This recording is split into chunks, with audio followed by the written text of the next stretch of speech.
오늘 우리 함께 읽고 은혜 나눌 말씀은 에베소서 4장 30절 말씀입니다. 신약성경 에베소서 4장 30절 말씀입니다.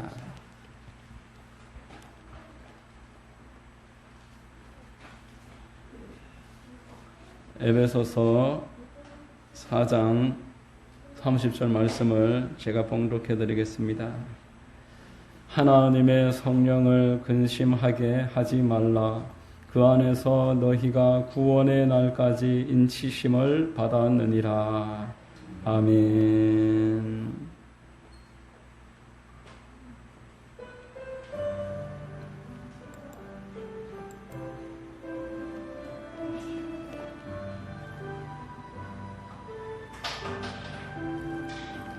겟세마네 동산에서 기도하실 때 주님의 땀방울은 피로 변했네. 하나님을 거역한 나를 위하여 순종의 속죄 피를 흘려주셨네.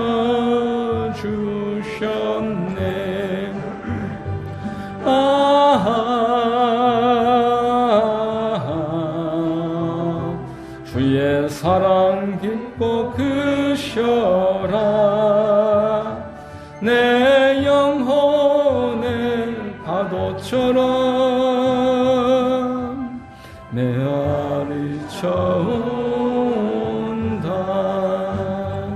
빌라도의 뜰에 서서 가시관 쓸 때 주님의 온 얼굴은 피로 젖었네. 오늘류의 저주를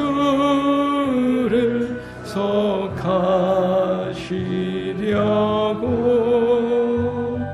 저주의 가시채로 관을 쓰셨네.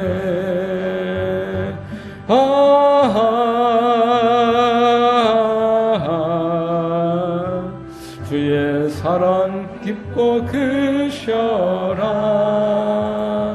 내 영혼의 파도처럼 메아리쳐온다. 빌라도의 군인들이 때린 채찍에 찢어져 피로 물든 주님 등허리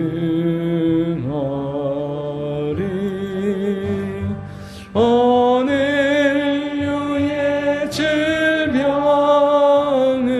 속하셨으니 시료의 강물에서 넘쳐 흐르네.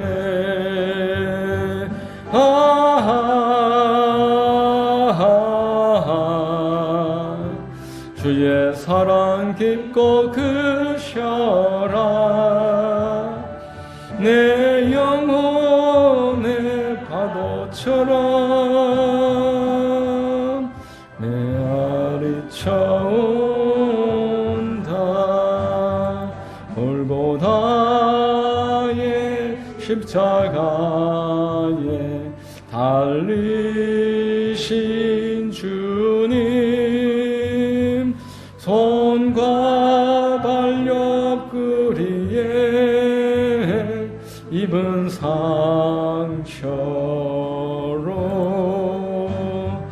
온몸에 물과 피를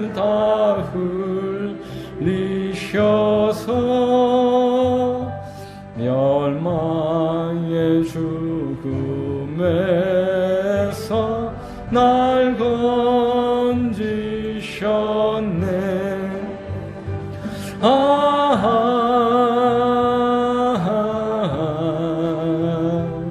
주의 사랑 깊고 크셔라. 내 영혼의 파도처럼 내 아리쳐온다.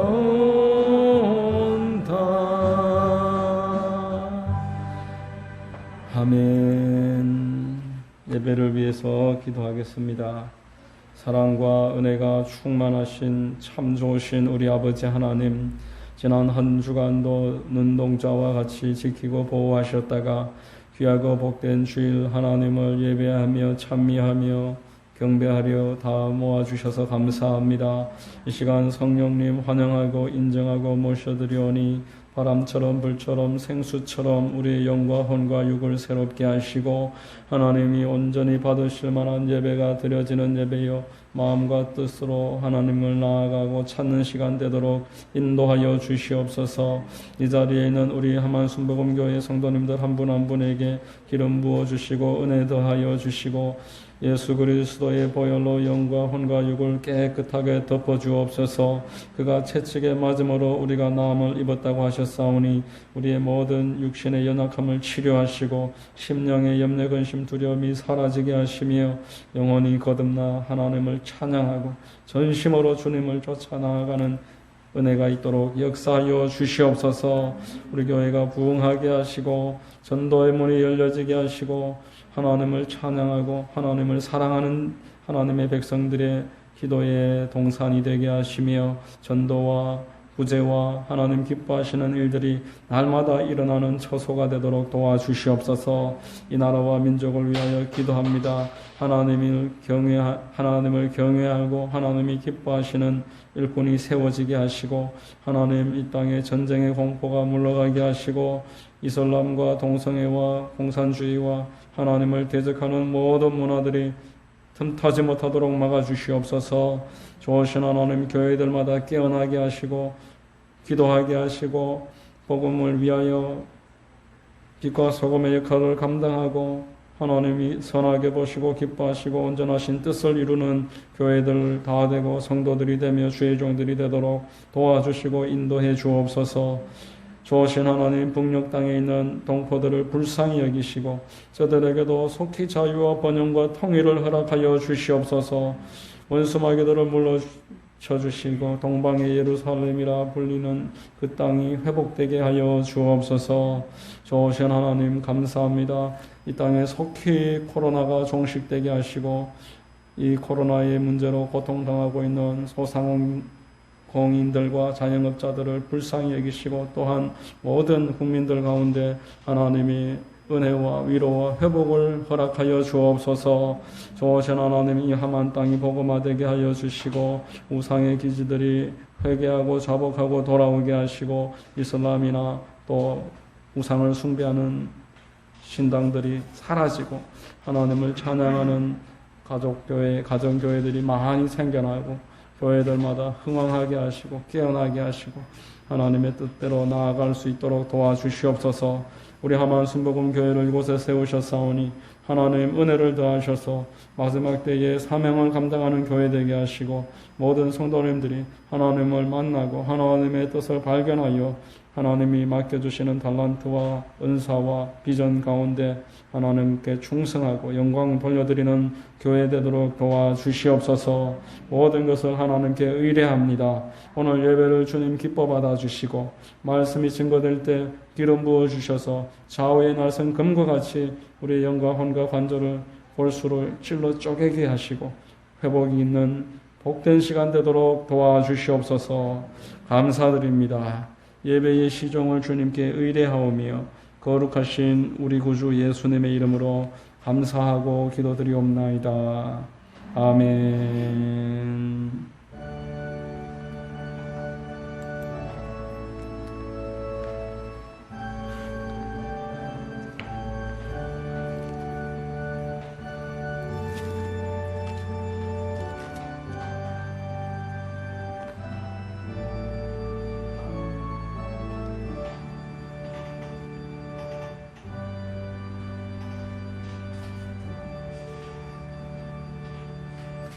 할렐루야. 주일 오전 예배 나오신 여러분들을 주님 이름으로 환영하고 축복합니다. 좌우 분들과 한번 인사 나누겠습니다. 잘 오셨습니다. 참 잘 오셨습니다. 만나서 반갑습니다. 예, 집사님 퇴원하셔서 예배에 나오셔서 환영하고 축복합니다.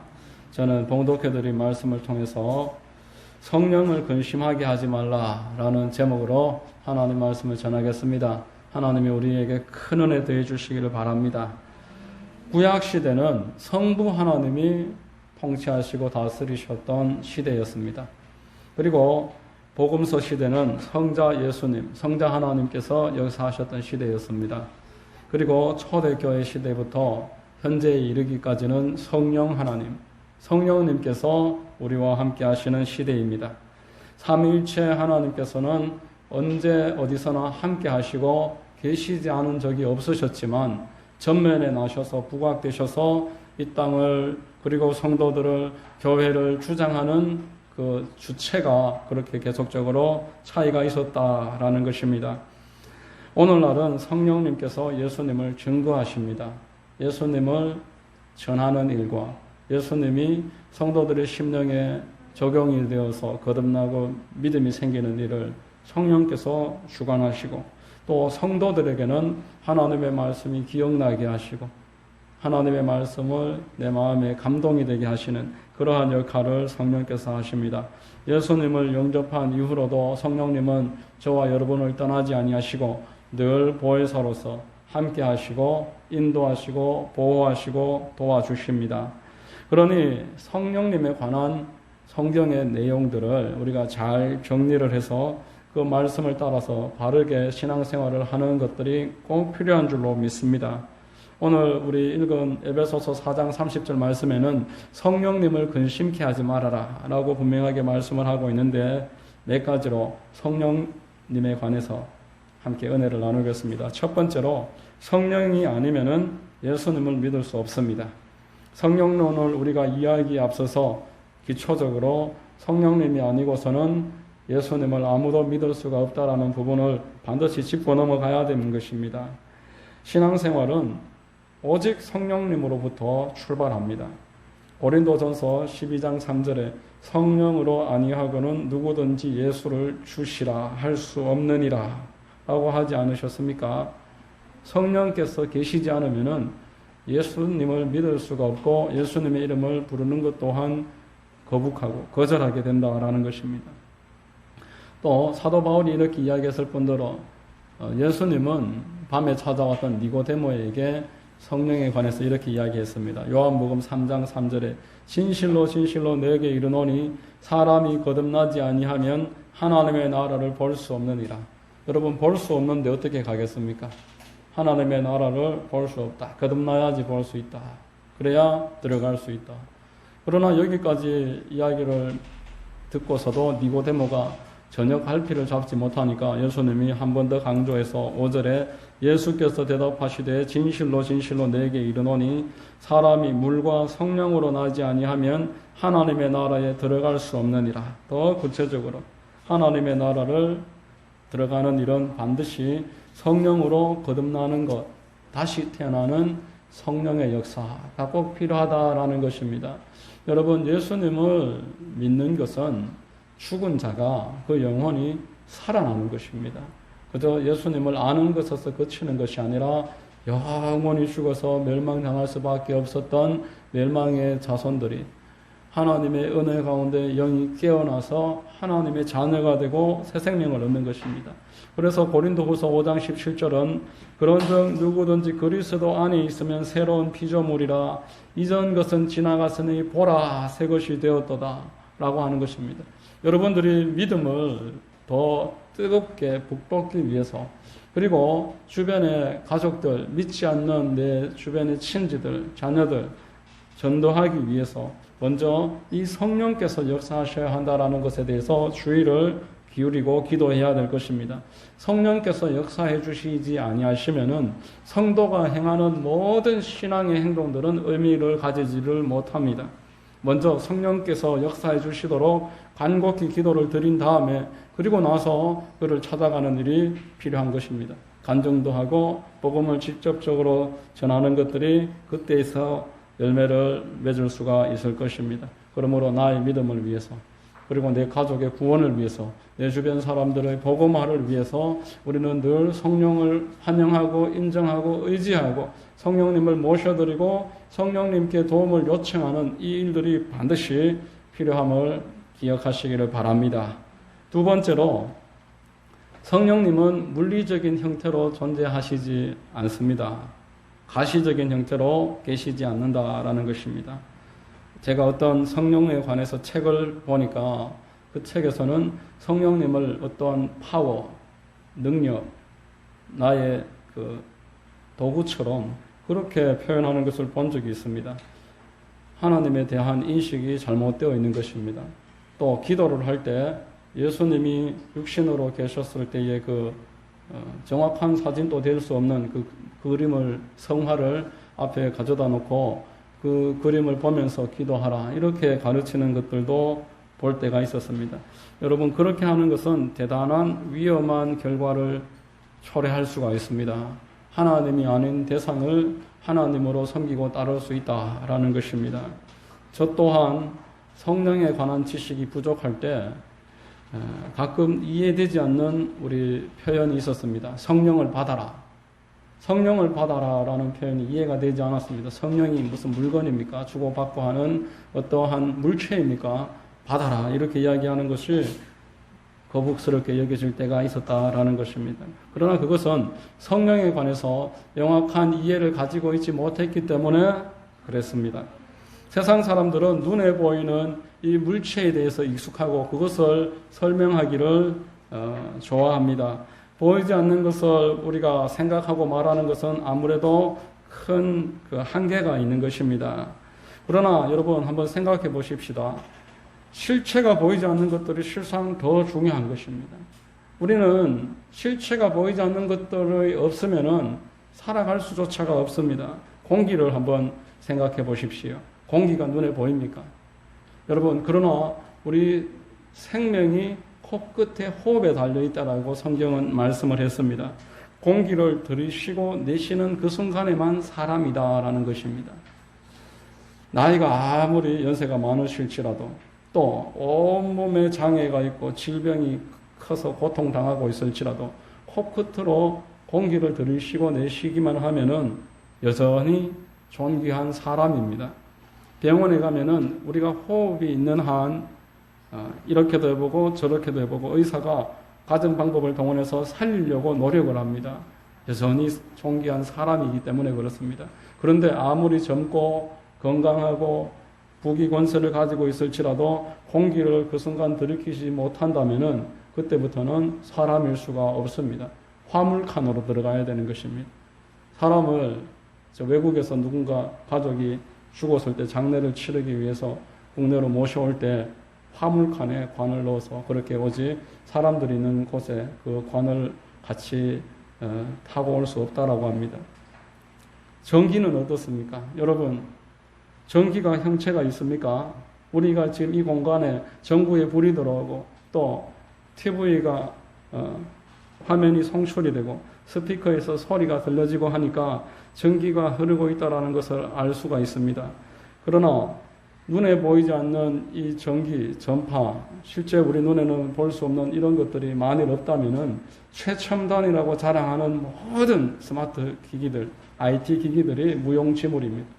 전기가 없으면은 아무리 성능이 좋은 자동차가 있다고 할지라도 고철 덩어리에 불과합니다. 30층, 50층을 자랑하는 마철루와 같은 그런 건물들이 무용지물입니다. 여러분, 30층에 어떻게 걸어 올라가겠습니까? 그 깜깜한 하늘에 구름 위에서 아파트가 있는데 전기가 없으면은 그곳은 절대 살 수가 없고 오히려 벽돌집만도 못합니다. 빛깔도 그렇습니다. 빛도 그렇습니다. 빛 자체는 형체가 없습니다. 빛은 물체의 색깔을 드러내는 역할을 하기 때문에 이 빛은 사실상 구체적인 형체를 가지고 있지 않습니다. 이상 말씀드린 이 몇 가지만 하더라도 공기와 전기 전파 그리고 빛만 하더라도 우리 일상에 있어서 없어서는 안 되는 대단히 중요하고 아주 핵심적인 그러한 것들이지만 형체가 없습니다. 성경은 하나님도 형체가 없으시다고 알려주고 있습니다. 하나님은 디모데전서 1장 17절에 영원하신 왕 곧 썩지 아니하고 보이지 아니하고 홀로 하나이신 하나님께 존귀와 영광이 영원 무궁하도록 있을지어다 라고 말했습니다. 요한복음 4장에서는 하나님을 영이시다라고 했습니다. 그리고 하나님을 불과 같이 임하셨다라고 사도행전에서 말씀했으며 또 바람처럼 사람들 사이에서 운행하신다라고 말씀을 했습니다. 여러분, 예배를 드릴 때 우리가 기도를 할 때 하나님에 대해서 이러한 인식을 가지고 있는 것은 대단히 중요합니다. 하나님은 전 우주에 편재하시고 편만하신 분입니다. 하나님이 계시지 않는 곳이 없습니다. 하나님은 지금 우리가 예배드리는 이 공간에도 계실 분들은 내 안에 이 시간 내가 모셔드릴 수 있는 그런 분이십니다. 이 사실을 우리가 많이 깨닫는 만큼 믿음은 새로워집니다. 우리의 일상이 변화가 되는 것입니다. 이 내용들을 이해를 하면은 성령을 받는다라는 표현이 전혀 거북스럽지가 않습니다. 성령은 물체가 아니고 성령은 영이시고 바람처럼 불처럼 내 안으로 모셔드리고 받는 것이다라는 것이 이해가 되어지는 것입니다. 계시지 않는 곳이 없으신 하나님과 성령님과 우리가 늘 함께 동행할 수가 있게 되고 하나님이 나와 함께 계심에 대해서 의심치 않을 수가 있는 것입니다.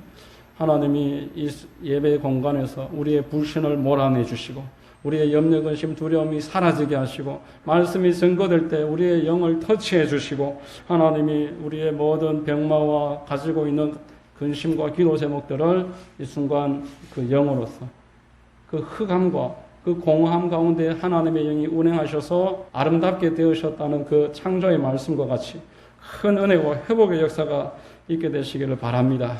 세 번째로 성령님을 근심케 하지 말아라. 오늘 본문은 우리에게 말씀을 하고 있습니다. 본문 말씀 30절 같이 한번 읽어보시겠습니다. 시작. 하나님의 성령을 근심하게 하지 말라. 그 안에서 너희가 구원의 날까지 인치심을 받았느니라. 하나님의 성령을 근심하게 하지 말아라.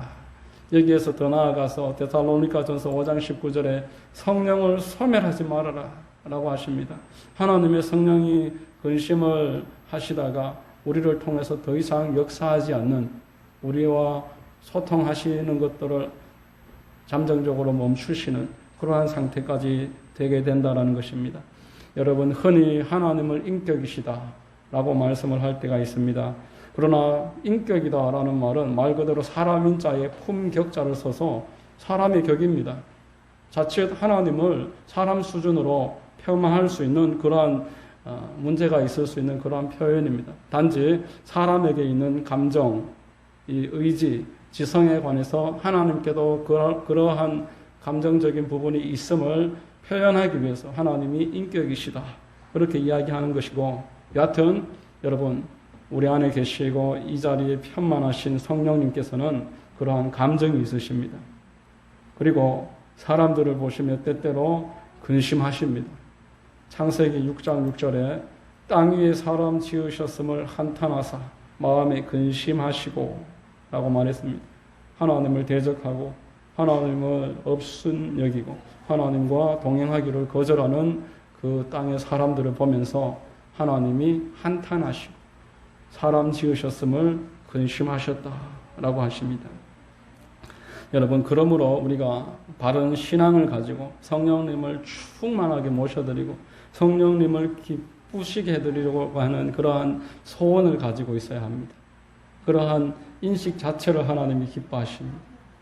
여러분, 어떻게 하면 하나님 기뻐하시겠습니까? 여러분, 사랑의 반대가 무엇입니까? 사랑의 반대가 미움입니까? 사랑의 반대는 미움이 아닙니다. 사랑의 반대는 무관심이다라고 하는 것입니다. 미워라도 하는 마음이 있는 것은 그래도 기대를 가지고 있고 그래도 뭔가 관심이 있을 때 나타나는 감정이라는 것입니다. 여러분, 하나님을, 성령님을 사랑하십니까? 미워하십니까? 아니면은 무관심하십니까? 사랑하지도 않고 미워하지도 않는다. 그게 바로 무관심입니다. 오늘날 많은 성도들이 뜻하지 않게 자기가 잘 몰라서 일상 가운데서 성령님을 너무나 무관심하게 그렇게 대할 때가 많습니다. 처음 예수님을 믿을 때에 성령을 통해서 믿는 것이기 때문에 그 이후로는 성령님에 대해서 언급할 이유를 느끼지 않는다, 이렇게 이야기하는 사람들도 가끔 볼 때가 있습니다. 그러나 성령으로 인해서 거듭난다는 앞서 첫 번째 말씀드렸던 고린도 서신과 요한복음 3장에서 말했던 그 내용과 성령 침례, 성령 충만은 전혀 구별되어야 되는 것입니다. 예수께서 마가복음, 누가복음 24장 49절과 사도행전 1장 5절에서 이러한 말씀을 했습니다. 볼지어다 내가 내 아버지께서 약속하신 것을 너희에게 보내리니 너희는 위로부터 능력으로 입혀질 때까지 이 성에 머물라 하시니라. 이 말씀을 듣고 바로 이제 사도행전에 가서 예루살렘을 떠나지 말고 내게 들은 바 아버지께서 약속하신 것을 기다리라. 몇 날이 못되어 성령으로 침례를 받으리라 라고 말했습니다. 너희들이 아무리 인간적인 열심과 인간적인 노력과 너희들의 자질만 가지고서는 하나님의 일을 완성할 수 없다라는 것을 천명하시는 것입니다. 기도도 전도도 봉사도 하나님을 섬기는 모든 일에 있어서 성령의 충만함을 받을 때에 그것이 올바른 역할을 하게 된다라는 것입니다. 여러분 예수님을 믿으십니까? 여러분 예수님을 믿으십니까? 예수님을 믿으셨지만 성령으로 충만함을 받는 제2의 영적 축복이 있다는 것을 꼭 믿으시기를 바랍니다. 예수께서 누가복음과 사도행전에서 누구에게 이 말씀을 하셨습니까? 불신자들에게 하셨습니까? 주는 그리스도시요 살아계신 하나님의 아들이시니다라고 고백했었던 사도 베드로와 그를 위시한 사도들에게 지금 이 말씀을 하셨습니다. 그들에게는 성령께서 이미 충분히 역사하고 계셨습니다. 예수님이 그들을 전도하러 보냈을 때 그들의 나가는 곳에서 귀신이 떠나가고 병을 고치는 역사가 일어나고 또 많은 회개 역사가 일어났었습니다. 누가복음 10장 17절에 70인이 기뻐하며 돌아와 이르되 주여 주의 이름이면 귀신들도 우리에게 항복하더이다. 예수님이 20절에서 이렇게 말했습니다. 그러나 귀신들이 너희에게 항복하는 것으로 기뻐하지 말고 너희 이름이 하늘에 기록된 것으로 기뻐하라 라고 말하는 것입니다. 전도 현장에서 하나님으로 말미암아 크게 기뻐하고 있었던 이 제자들에게 예수님이 너희들이 정작 기뻐해야 될 것들은 그러한 것들이 아니다 라고 지금 깨우쳐 주십니다. 이들에게는 이러한 많은 은사와 능력이 있었지만 그래도 부족했습니다. 잠시 후에 이들은 참담한 실패를 경험하게 됩니다. 예수님을 부인하게 되고 예수님을 떠나게 되고 심지어 예수님을 버리게 됩니다.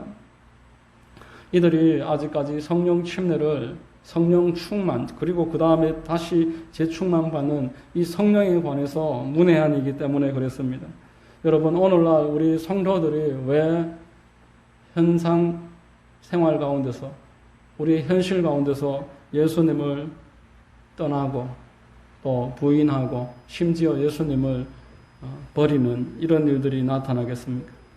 성령으로 인해서 우리의 심령이 분명히 거듭났지만 예수님을 주라고 고백을 했지만 그러나 성령 충만함에 대해서 아직 많은 분명한 인식을 가지고 있지 못하기 때문에 그래서 성령 충만함을 다시 받아야 된다는 것을 깨닫지 못하고 있기 때문에 그렇습니다. 물을 여기에 받아서 물을 한번 받아서 한번 받은 것으로 영원히 사용할 수 있는 게 아니지 않습니까? 오늘 받아서 오늘 쓰고 또 내일 새롭게 받아서 내일도 새롭게 쓰고 계속 새롭게 받고 새롭게 사용해야 되는 것처럼 하나님의 성령을 계속 구하고 찾고 성령님을 모셔드리는 일이 성도에게 꼭 필요하다는 것을 알아야 되는 것입니다. 성령 침례와 성령 충만에 대해서 우리가 이해하지 못하고 구하지 않으면 처음에 하나님이 주셨던 성령의 터치로 인해서 거듭났던 그 기쁨과 그 확신, 이 사랑의 마음이 점차점차 식어갑니다. 점차점차 화석화되고 또 고착화된 그런 신앙으로 굳어져 버립니다. 사도 바울이 에베소 그 전도 여행을 하다가 한 1단의 그 작은 영적 공동체를 만났습니다. 이 공동체를 같이 예배 드리려고 보니까 너무 냉랭한 것입니다. 뜨겁지도 않고 통성기도도 방언도 없고 뜨겁게 찬송함도 없고 너무 냉랭한 신앙생활을 하길래 사도 바울이 묻습니다. 너희들이 믿을 때에 성령을 받았느냐? 그러자 그들이 대답하기를 우리는 성령 계심도 들어보지 못했습니다 라고 합니다. 사도행전 19장 1절로 2절에 아볼로가 고린도에 있을 때에 바울이 윗지방으로 다녀 에베소에 와서 어떤 제자들을 만나 이르되 너희가 믿을 때에 성령을 받았느냐? 이르되 아니라 우리는 성령 계심도 듣지 못하였노라.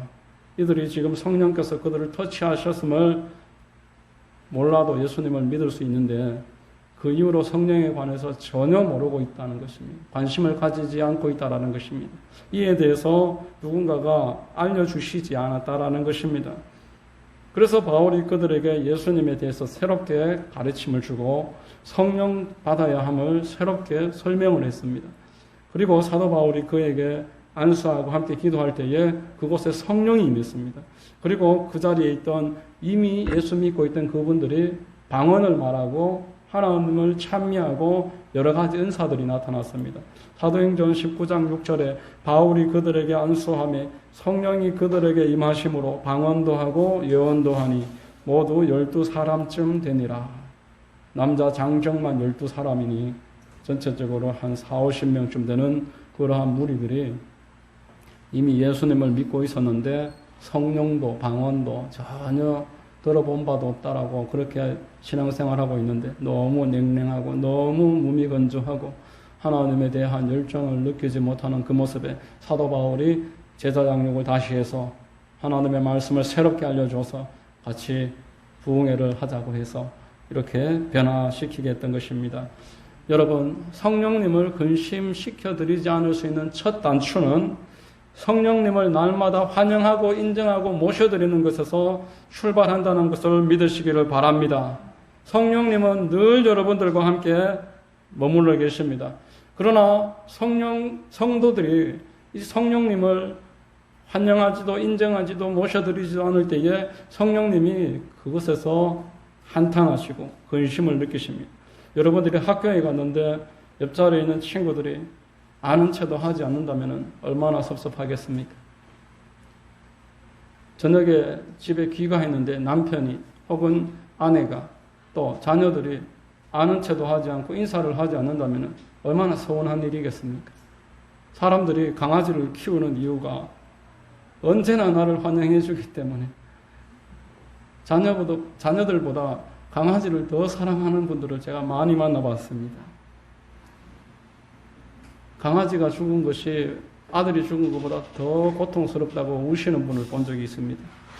여러분, 누군가가 나를 환영해주고 나를 인정해주고 나를 맞아주고 내 말에 귀를 기울여주는 것은 사람에게 있어서 대단히 중요합니다. 인격을 가진 존재에게 있어서 그것은 관계의 출발입니다.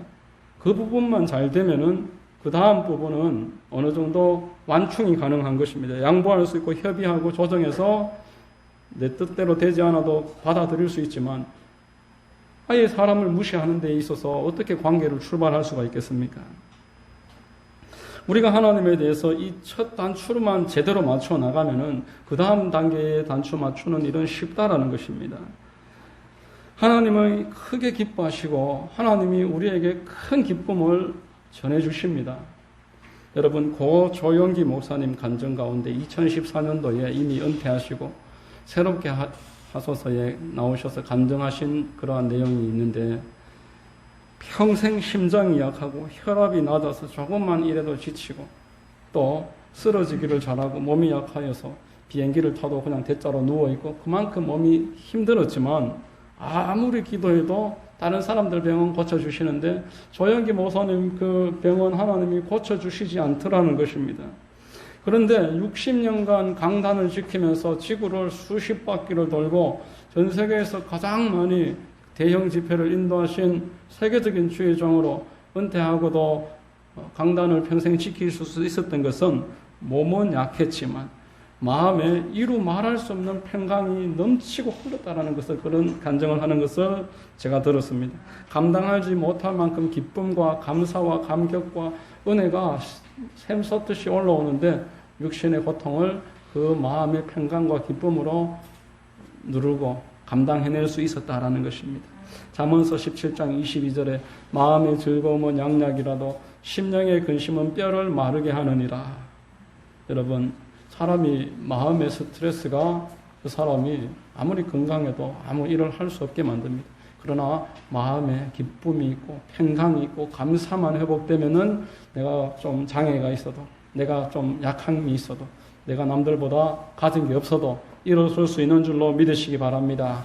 늘 성령님 환영합니다. 인정합니다. 모셔드립니다. 입술로 고백을 하고, 차를 탈 때도 차문을 열고 성령님 먼저 들어가십시오.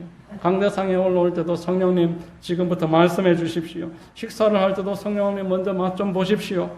늘 성령님을 인정하는 습관을 가지고 성령님과 길을 걸을 때도 손을 이렇게 꼭 잡는 법이 없이 이렇게 어느 정도 성령님이 내 손을 잡고 계시다. 그러한 마음으로 이동을 하면서 사역을 감당했었다라는 것입니다. 잠언서 3장 5절로 6절에 너는 마음을 다하여 야훼를 신뢰하고 내 명철을 의지하지 말라. 너는 범사의 그를 인정하라. 그리하면 내 길을 지도하시리라. 여러분, 남들이 보면은 우습게 여기겠지만 이러한 습관이 오늘날에 우리가 이제 기억하고 추모하는 고 조영기 목사님과 여의도 순복음 교회가 있게 된 원동력이었다라고 은퇴한 다음에서야 간증 프로그램에 나오셔서 그렇게 간증을 했습니다. 여러분, 성령님을 근심케 하지 마십시오. 여러분이 배우자의 마음만 근심케 만들어도 내 마음이 그만큼 평안을 잃게 됩니다. 하물며 성령님을 근심케 해드리고 내가 평안할 수 있겠습니까?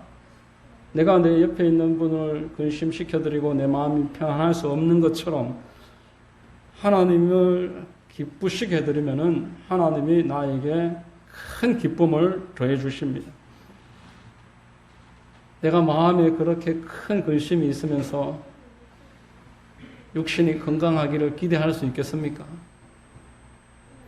하나님을 그렇게 근심시켜드리면서 나와 내 가정이 어찌 평안할 수 있겠습니까? 그러므로 오늘 우리 말씀은 우리에게 말씀합니다. 에베소서 4장 30절에 하나님의 성령을 근심하게 하지 말라. 그 안에서 너희가 구원의 날까지 인치심을 받았느니라. 저와 여러분은 성령님과 뗄래야 뗄 수 없는 관계입니다. 성령님께서 우리에게 인을 치셨습니다. 이제 성령님을 늘 동행하면서 함께 할 수밖에 없는 관계로서 단지 기쁘시게 해드리느냐, 근심케 해드리느냐, 그 차이의 선택만 있을 뿐입니다. 여러분, 예수를 믿는다고 하면서도 염려, 근심, 걱정, 두려움과 온갖 스트레스가 있다는 것은 내 마음에 성령께서 근심하고 계시다는 신호임을 아시기 바랍니다. 그러므로 늘 성령님을 환영하고 인정하고 모셔드리고 성령님과 동행하는 삶을 통해서 성령님을 기쁘시게 해드리고 그로 말미암아서 여러분 또한 기쁨과 큰 평안을 누리게 되시기를 우리 구주 예수님의 이름으로 축원드립니다. 기도하겠습니다. 좋으신 하나님 감사합니다. 오늘 에베소서 4장 30절을 통해서 하나님의 성령을 근심하게 하지 말라는 말씀을 주셔서 감사합니다. 우리가 지금 늘 우리와 함께 계시는 성령님을 부인하고 때로는 무시하고 인정하지 못하면서 살았지만 오늘 이후로부터는 환영하고 인정하고 모셔드리고 늘 동행하는 그러한 성령님을 기쁘시게 해드리는 그런 성도들이 되도록 인도하여 주시옵소서. 모든 것을 믿고 감사드리오며 거룩하신 우리 구주 예수님의 이름으로 감사하고 기도드리옵나이다. 아멘.